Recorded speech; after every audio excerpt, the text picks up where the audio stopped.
containing human blood. The candidate washed himself in the blood and drank a quantity of it.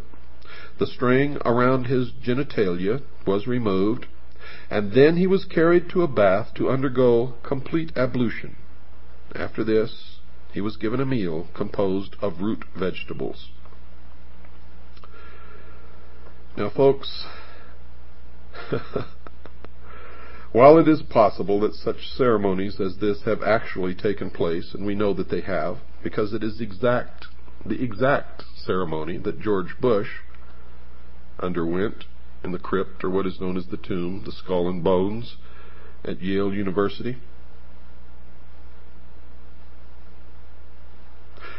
But it will be recalled that such items as human blood are generally not of the genuine variety in any society other than those reputed to be dedicated to criminal or perverted ends. Well, I have this to say: no one knows but those who actually take part in the ceremony, whether it's chicken blood or human blood or pig blood or cow's blood.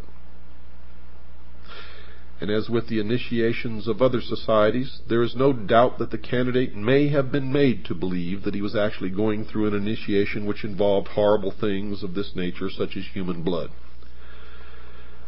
Initiation into the ancient mysteries was often accompanied by the exposure of the candidate to fear and other emotions in order to make him receptive to the oath or message which was to be made manifest.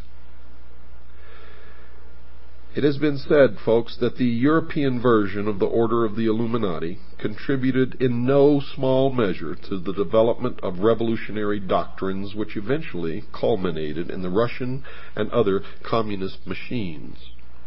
And in fact, for those of serious study who have perused the depths of the available material, as I and others have no doubt whatsoever that communism, international socialism, is the direct product of the mystery schools of the Illuminati, as was the formation of this nation, which was guaranteed to lead us in to what is known as the New World Order, Novus Ordo Seclorum, the formation of a one-world totalitarian state ruled by benevolent despotism, is the way that they put it. And there is little doubt that the order was dedicated to the overcoming of princely power, as it was then known, and to the diffusion of anti-religious ideas. And this can best be seen by examining the development of the teaching of the member as he progressed from one degree of initiation into the next. Now, folks, many young enthusiasts with a taste for mystery and a desire to fight oppression in any form were drawn through a deliberate plan from the ranks of all of the colleges and universities and from all of the other supposedly benevolent fraternal organizations. After an oath of obedience and silence had been extracted from the candidate, he was then handed over to a director or teacher, or, if you will, hierophant, to be taught that the order was one of discipline and effort, and that the final objectives were to do good through leaving aside all preconceived notions, and upon the basis of free thought, to lead mankind to salvation. But salvation granted by who? And salvation from what? That is the question that intelligent men should be asking. However, it's been my experience that most men and most women don't ask any questions whatsoever, or very few anyway.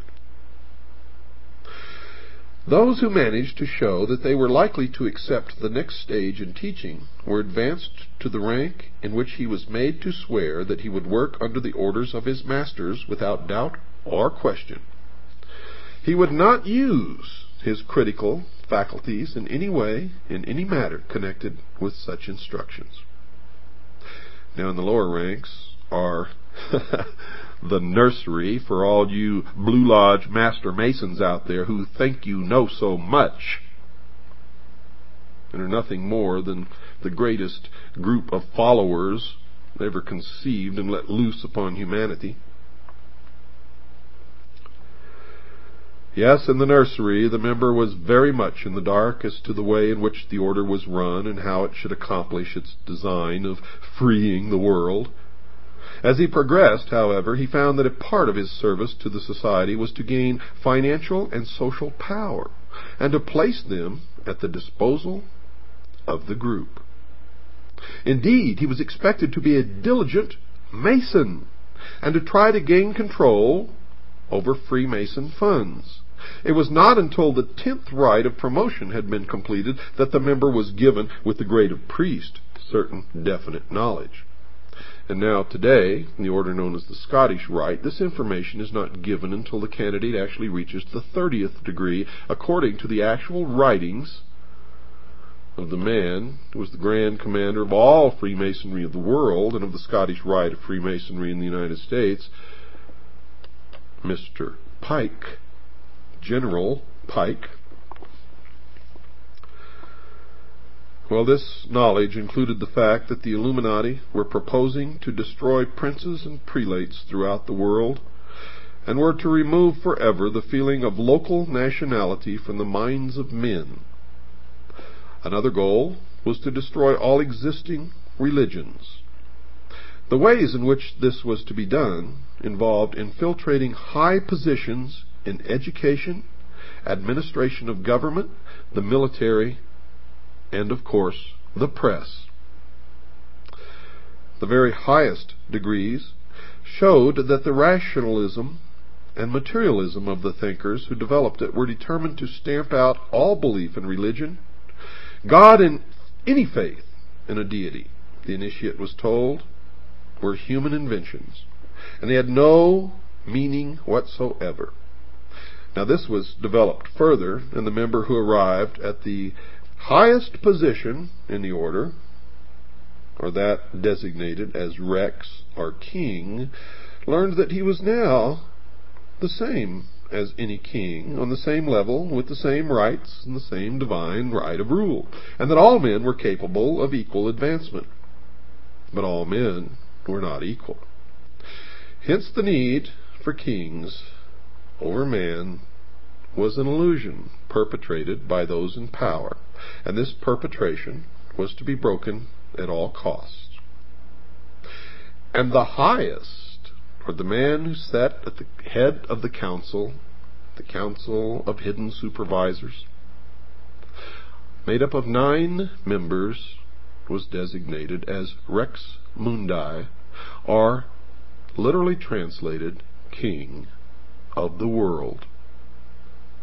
In their machinations to overthrow, topple the kings and queens of all of the countries of the world from their thrones,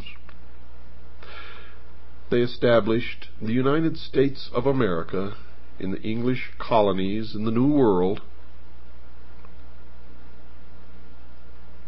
and its ultimate goal, its secret destiny, was to be the catalyst to bring into the world what they called the Great Society, or the New World Order. And it certainly worked.